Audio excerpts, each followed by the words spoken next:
Hello friends, मैं श्वेता गुप्ता आप सबका स्वागत करती हूँ आपके अपने चैनल इन शॉर्ट में।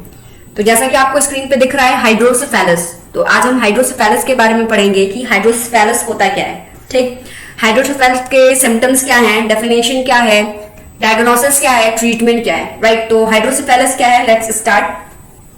हाइड्रोसेफेलस आपको पता होगा कि हाइड्रो का मतलब होता है, अगर इसे दो टर्म में हम लोग बांटे तो हाइड्रो का मतलब होता है फ्लूइड या वाटर। राइट, और सेफेलस का मतलब आपको मेडिकल टर्म में मैंने बताया था किन किन चीजों को क्या क्या बोलते हैं। तो देखिए यहाँ पे डायरेक्टली ब्रेन ना लिख के क्या लिखा है सेफेलस, तो सेफेलस को हम लोग क्या कहते हैं, ब्रेन। हमारे ब्रेन में फ्लूइड का हो जाना या वाटर का हो जाना, उसी को हम लोग क्या कहते हैं, हाइड्रोसेफेलस। तो हाइड्रोसेफेलस क्या है, हाइड्रोसेफेलस वो कंडीशन है जिसमें क्या होता है, हमारे ब्रेन में या हमारे स्कल में क्या होता है, फ्लूइड बनने लगता है। ठीक, हमारा जो ब्रेन है उसको कवर किया हुआ है स्कल। राइट, स्कल कवर किया हुआ है, तो अब इसी में हमारा क्या होता है, फ्लूइड बनने लगता है, जिसकी वजह से क्या होता है, हमारा जो ब्रेन है वो स्वेल करने लगता है, मतलब फूलने लगता है। ठीक है, तो उसी को हम लोग क्या कहते हैं, हाइड्रोसेफेलस। तो हाइड्रोसेफेलस किस कंडीशन से हुआ, फ्लूइड के, मतलब ब्रेन के अंदर फ्लूइड का हो जाना, उसी की वजह से हाइड्रोसेफेलस हुआ, इसलिए इसका नाम है हाइड्रोसेफेलस। राइट, तो हाइड्रोसेफेलस क्या है, वो कंडीशन है जिसमें फ्लूइड जो होता है वो हमारे स्कल में बनने लगता है, जिसकी वजह से हमारा ब्रेन जो है वो सूज जाता है, उसी को हम लोग हाइड्रोसेफेलस कहते हैं। कॉज ऑफ हाइड्रोसेफेलस की अगर हम बात करें, मतलब कि कौन से कारण हैं जिसकी वजह से हाइड्रोसेफेलस होता है, कॉज की अगर हम बात करें तो जैसा कि हमें पता है CSF, cerebro spinal fluid. CSF जो सेरेब्रो स्पाइनल फ्लूइड होता है, जो हमारे ब्रेन में क्या होता है, हमारे ब्रेन में फ्लो होता है। ठीक, सीएसएफ जो है हमारे ब्रेन में फ्लो होता है और स्पाइनल कॉर्ड में फ्लो होता है। नॉर्मल कंडीशन में हमें पता है कि नॉर्मल कंडीशन में ब्रेन में ही और स्पाइनल कॉर्ड में हमारा सीएसएफ फ्लो होता है। ठीक, लेकिन कभी कभी ऐसी स्थिति आ जाती है कि यही सीएसएफ की जो अमाउंट होती है वो इंक्रीज हो जाती है। ठीक, मतलब ठीक है, तो अब सीएसएफ कब ऐसा होता है कि सीएसएफ का अमाउंट इंक्रीज हो जाता है, तो इसके कुछ कॉज है, कुछ कंडीशंस है जब सीएसएफ का अमाउंट इंक्रीज हो जाता है और जो हमें कॉज करता है हाइड्रोसेफेलस। पहला, कब सीएसएफ इंक्रीज हो सकता है, पहला अगर हम बात करें तो जब जिस रास्ते में सीएसएफ फ्लो होता है उसमें ब्लॉकेज हो जाना। ठीक, जिस रास्ते से हमारा सीएसएफ फ्लो करता है अगर उसमें ब्लॉकेज हो गया, ठीक, जिस रास्ते में सीएसएफ फ्लो करता है या बनता है उसमें ब्लॉकेज हो गया, तो क्या होगा, हाइड्रोसेफेलस की स्थिति आ सकती है। राइट, नेक्स्ट अगर हम बात करें कि सीएसएफ बन तो रहा है लेकिन जो उसे एब्जॉर्ब करता है वही अगर अच्छे से एब्जॉर्ब नहीं कर रहा है तब भी तो उसके अमाउंट में आएगा इफेक्ट। ठीक, मतलब जो चीजें उसे एब्जॉर्ब करती हैं, जो भी वेंट्रिकल्स उसे एब्जॉर्ब करती हैं, वो वेंट्रिकल उसे अच्छे से एब्जॉर्ब नहीं कर रही हैं, तब भी हमारा इंक्रीज होगा सीएसएफ का अमाउंट और हाइड्रोसेफेलस की कंडीशन हो सकती है। नेक्स्ट हम बात करें अगर, तो कभी कभी ऐसा होता है कि सीएसएफ खुद ही एक्सेस अमाउंट में बनता है। Excess, formation of CSF and excess amount, अगर बहुत ज्यादा लेवल पे सीएसएफ बनने लगेगा तब भी अमाउंट इंक्रीज होगा और हाइड्रोसेफेलस की स्थिति आ सकती है। तो कॉज कौन कौन से हैं, तो सीएसएफ का बढ़ना ही मोस्टली कॉज है हाइड्रोसेफेलस का। और सीएसएफ क्यों बढ़ सकता है, तो इसके रीजन क्या है, या तो उसके रास्ते में ब्लॉकेज हो जाएगा, या तो जो चीजें उसे एब्जॉर्ब करती हैं वो बहुत कम एब्जॉर्ब करेंगी। ठीक, या तो एक्सेस अमाउंट ऑफ सीएसएफ बढ़ ही रहा है। ठीक, यही सीएसएफ जो बढ़ता है तो ये क्या करता है, मतलब बहुत ज्यादा ये प्रेशर एक्सर्ट करने लगता है, जिसकी वजह से क्या होता है, हमारा ब्रेन स्वेल करता है, इसी को हम लोग क्या कहते हैं, हाइड्रोसेफेलस। अब सिम्टम्स की बात करते हैं। सिम्टम्स अगर पता करें कि सिम्टम्स क्या है हाइड्रोसेफेलस के, तो अगर इन्फेंट, मतलब ये इन्फेंट में भी हो सकता है, बच्चों में भी हो सकता है और एडल्ट्स में भी हो सकता है। राइट, इन्फेंट्स की अगर बात करें, इन्फेंट्स के कौन कौन से सिम्टम्स हैं इन्फेंट में, तो क्या होता है, बल्जिंग,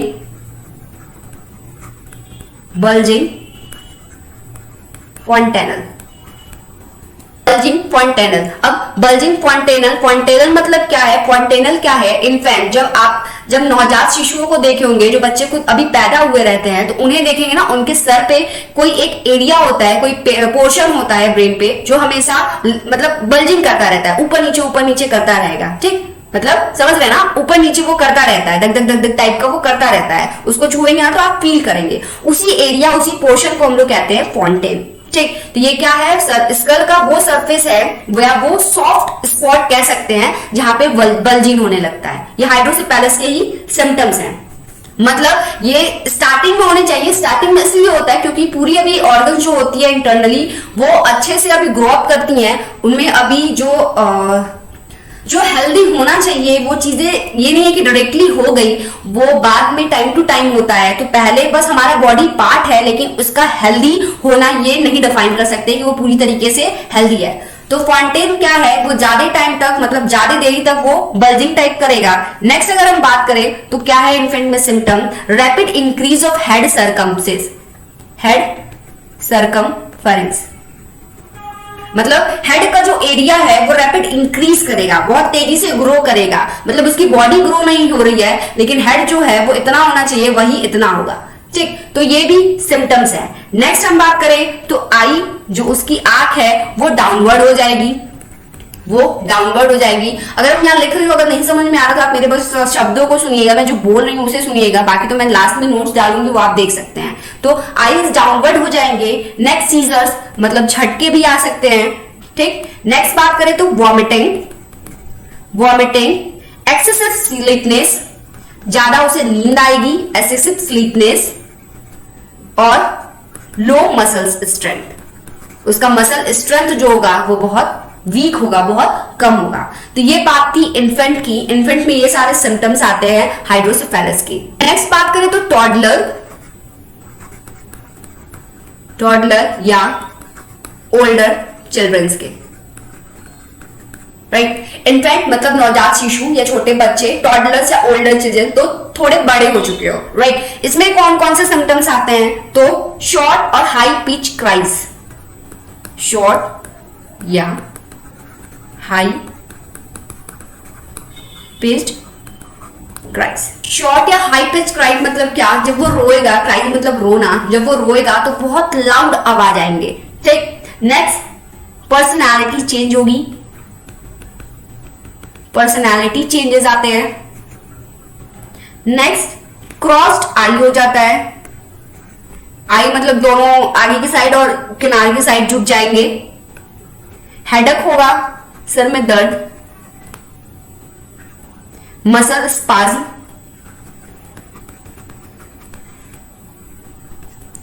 डिले इन ग्रोथ, उनके ग्रोथ में डिले होगा। एक्सट्रीम स्लीपनेस, बहुत ज्यादा नींद आएगी। लॉस ऑफ कोऑर्डिनेशन होने करने में बहुत दिक्कत होगा। जो नॉर्मल हेड की साइज होती है उससे उनका ग्रेटर होगा या लार्जर होगा। वॉमिटिंग और सीजर, ये कॉमन है। ठीक है, ये टॉडलर और ओल्डर चिल्ड्रन की बात करें। अगर हम यंग और मिडिल एज एडल्ट की बात करते हैं तो उनमें भी मोस्टली ये सारी चीजें तो होती हैं। पुअर मेमोरी होने लगता है उनका, मतलब उन्हें कोई चीजें याद नहीं रहेंगी, पुअर मेमोरी होगा, हमेशा हेडेक रहेगा, कोऑर्डिनेशन में प्रॉब्लम होगी, उनके भी आई क्रॉस्ड होंगे। राइट, विजन प्रॉब्लम हो सकती है, ब्लैडर प्रॉब्लम्स हो सकती हैं। ये सारे किसके, यंग और मिडिल एज के एडल्ट्स में होते हैं। ठीक, तो ये था सिम्टम्स। नेक्स्ट हम बात करते हैं डायग्नोसिस की। अब डायग्नोसिस क्या है, कैसे पता करते हैं कि हाइड्रोसेफेलस है। अच्छा, हाइड्रोसेफेलस के लिए अगर हम डॉक्टर के पास गए, हमें ये सारे सिम्टम्स हैं, डॉक्टर के पास गए तो डॉक्टर जो है सबसे पहले हमारा क्या करता है, फिजिकल एग्जामिनेशन। सबसे पहले वो क्या करता है, हमारा फिजिकल एग्जाम लेता है, साइंस और सिम्टम्स को देखता है। ठीक, अगर चिल्ड्रंस हुए या कोई भी हुआ उनके आईज को देखता है, क्योंकि देखिए सिम्टम्स में आई था, क्रॉस हो जाएगा या डाउनवर्ड हो जाएगा, तो वो आईज को चेक करता है। राइट, हमारे आई को चेक कर देगा, उसमें लाइट जला के देखेगा कि वो सनकिन मतलब लाइट के प्रति वो क्या रिएक्ट कर रहा है। राइट, हमारा जो फॉन्टेनल है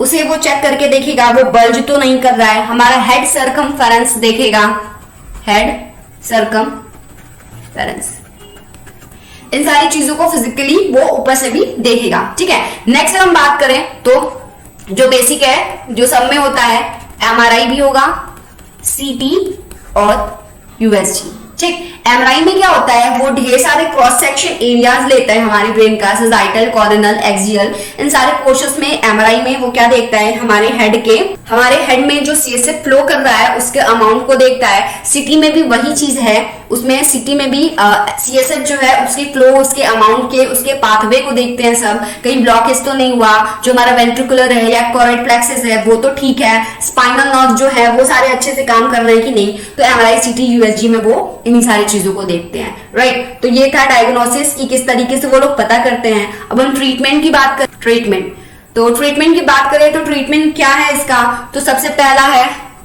शंट इंसर्शन। अब शंट इंसर्शन क्या होता है, ये एक ट्रीटमेंट है शंट इंसर्शन। इसमें ज्यादातर शंट इंसर्शन का ही, अगर हाइड्रोसेफेलस है आपको तो इसी का यूज करते हैं। इसमें क्या होता है, एक शंट होता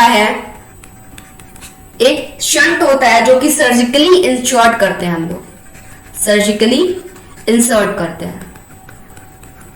मैं बता रही हूं शंट क्या होता है। तो शंट शंट को हम लोग क्या करते हैं, सर्जिकली इंसर्ट करते हैं। इसमें क्या होता है, शंट जो है एक ड्रेनेज सिस्टम है। जो शंट है हमारा वो एक ड्रेनेज सिस्टम है। जो कि किससे बना है, made up of long tube with a wall. ठीक, तो शंट क्या है, इसको हम लोग ड्रेनेज सिस्टम के नाम से भी बोल सकते हैं। ये क्या, एक लॉन्ग ट्यूब है जो कि उसके मतलब वॉल्व है उसके दोनों साइड में। तो ये एक लॉन्ग ट्यूब है जिसमें वॉल्व प्रेजेंट होते हैं। ठीक, अब ये जो वॉल्व है वो क्या करता है, हेल्प करता है सीएसएफ को फ्लो करवाने में नॉर्मल रेट से और सही डायरेक्शन में। ठीक है, जो हमारा शंट है, जो लॉन्ग ट्यूब है, उसमें जो वॉल्व लगे हुए हैं, इनका जो काम होता है वो सीएसएफ को नॉर्मल रेट और राइट डायरेक्शन में फ्लो करवाने में काम आते हैं। कैसे, डॉक्टर होते हैं, डॉक्टर क्या करते हैं, शंट का एक साइड मतलब one end of the tube वो कहां लगाते हैं, तो आपके ब्रेन में। और जो उसका दूसरा साइड होता है, मतलब शंट का दो साइड हुआ, एक साइड जो है उसको आपके ब्रेन में लगाया जाता है और दूसरा साइड है वो या तो चेस्ट या तो एब्डोमिनल कैविटी में। ठीक है, दूसरा साइड जो है वो चेस्ट और एब्डोमिनल कैविटी में लगाया जाता है। ठीक, इसमें क्या होता है, जो एक्सेस सीएसएफ बन गया है हमारे ब्रेन के अंदर, वो क्या करता है, ड्रेन करता है from the brain and out the other end of the tube. मतलब वहां से सीएसएफ जो एक्सेस हो गया है वो वहां से उसको लेता है और उसको कहां पहुंचाता है, अदर एंड, दूसरे एंड के पास, जो कि चेस्ट या एब्डोमिनल कैविटी में लगा हुआ है, वो वहां तक सीएसएफ को ले जाता है और वहां पे क्या होता है, वहां पे आराम से सीएसएफ एब्जॉर्ब हो जाता है। ठीक है, तो क्या करता है शंट, ब्रेन में एक्सेसिव जो सीएसएफ है, जो ज्यादा अमाउंट ऑफ सीएसएफ है, वो वहां से सीएसएफ को निकाल लेता है। एक्सेस अमाउंट, ये नहीं कि पूरा लेके चला गया, एक्सेस अमाउंट ऑफ सीएसएफ को लेता है ब्रेन से और जाके वो एब्डोमिनल कैविटी या चेस्ट में दे आता है, जहां पे excess amount of CSF easily absorb हो जाते हैं। ठीक है, लेकिन एक साइड इफेक्ट या रिस्क फैक्टर यही है कि ये परमानेंट हो जाता है। मतलब वो जो शंट इंसर्शन है वो हमेशा के लिए लगा के छोड़ा जाता है, ये टेम्पररी नहीं होता है, ये हमेशा प्रॉब्लम क्रिएट करता है, फिर ये परमानेंट भी हो जाता है। साथ ही साथ हमें डेली मेडिकल चेकअप के लिए जाना पड़ता है, जिससे क्या डॉक्टर चेक करता है कि वो शंट जो लॉन्ग ट्यूब है वो अपनी पोजीशन पे है या नहीं, या वो काम कर रहा है नहीं। ये इसके रिस्क फैक्टर है। तो ये भी नहीं है कि अब हाइड्रोसेफेलस हर किसी को हो गया या बहुत आसानी से हो गया, नहीं। ये अगर डेंजरस बीमारी है तो लाइफ लॉन्ग तो रहेंगी, साथ ही साथ अगर इसके ट्रीटमेंट है तो साइड इफेक्ट्स भी होंगे। तो भगवान ना करे किसी को हो, लेकिन हो जाए तो यही होता है कि जिंदगी भर फिर उसको झेलना पड़ता है। तो जो शंट इंसर्शन है वो परमानेंट हो जाता है और उसको डेली चेकअप के लिए ले जाना पड़ता है। नेक्स्ट ट्रीटमेंट की बात करें, नेक्स्ट जो होता है एक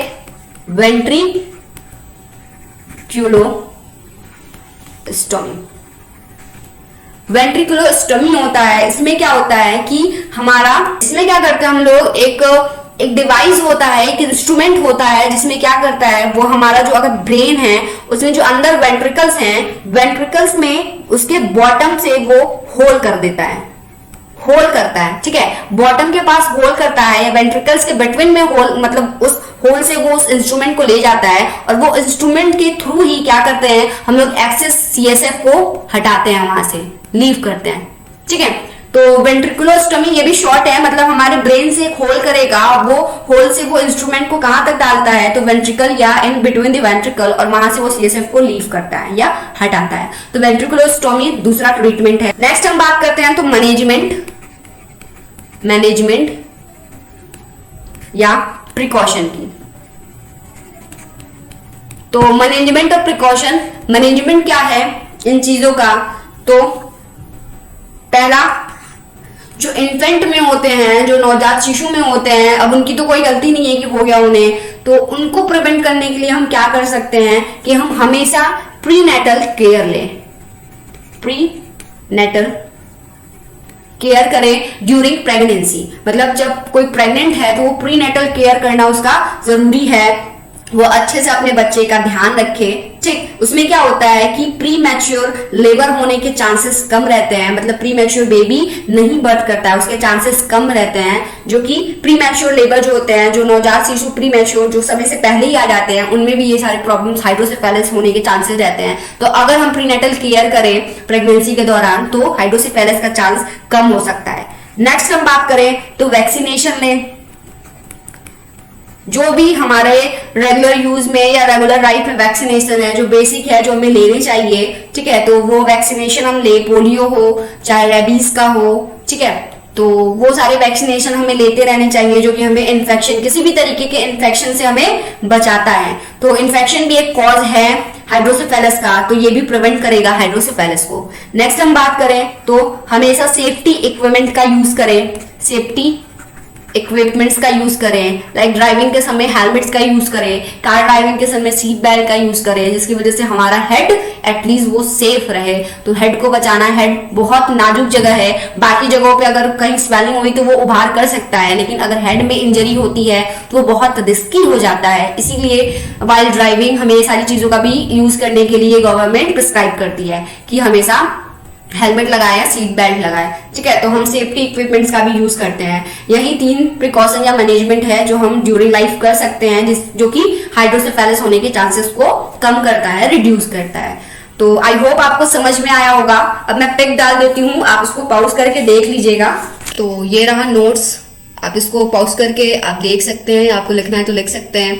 हाइड्रोसेफेलस क्या है ये लिखा है, कॉज ऑफ हाइड्रोसेफेलस होते कैसे हैं, यहीं पे क्विक रिवीजन करते हैं। तो हाइड्रोसेफेलस क्या है, वो कंडीशन है जिसमें क्या होता है, हमारे स्कल के अंदर ढेर सारा सीएसएफ होता है, ये फ्लूइड एक्सेस अमाउंट में बनने लगते हैं, जिसकी वजह से ब्रेन स्वेल कर जाता है, उसी को हम लोग हाइड्रोसेफेलस कहते हैं। कॉज कौन सा है, तो एक ही कॉज है, सीएसएफ का बढ़ना। नॉर्मल अमाउंट में सीएसएफ हमारे ब्रेन में स्पाइनल कॉर्ड में फ्लो करता रहता है, लेकिन उसी अमाउंट का बढ़ जाना है, वही कॉज है हमारा हाइड्रोसेफेलस का। किस तरीके से अब सीएसएफ बढ़ सकता है, तो या तो ब्लॉकेज हो सकता है, या तो जो चीजें उसे एब्जॉर्ब करती है उनकी एबिलिटी कम हो गई हो, वो कम एब्जॉर्ब कर रहे हो, या तो टू मच ऑफ सीएसएफ बन रहा हो।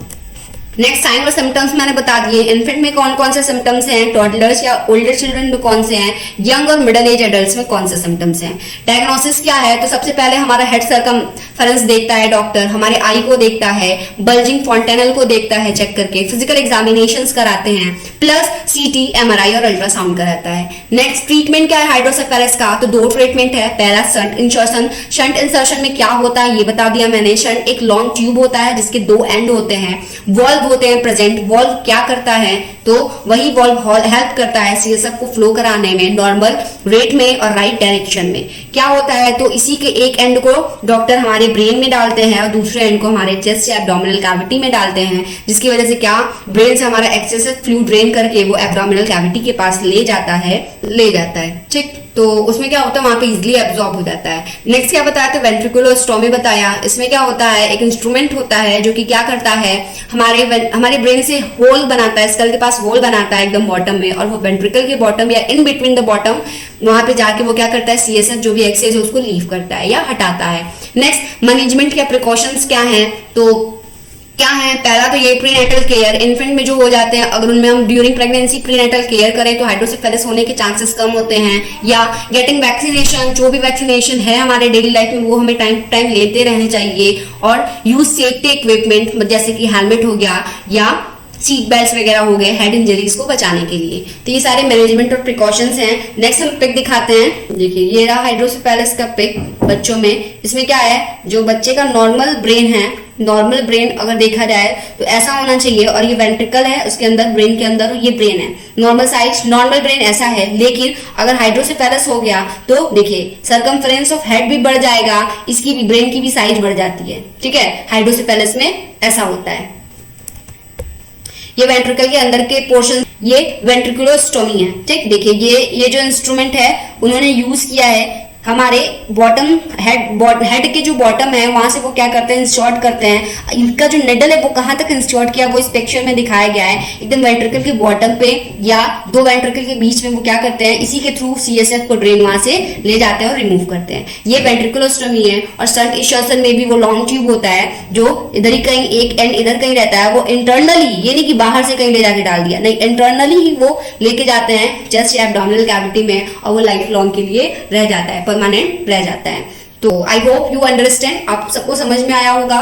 तो समझ में आया तो लाइक करिए, सब्सक्राइब करिए और शेयर करिए। Thank you so much.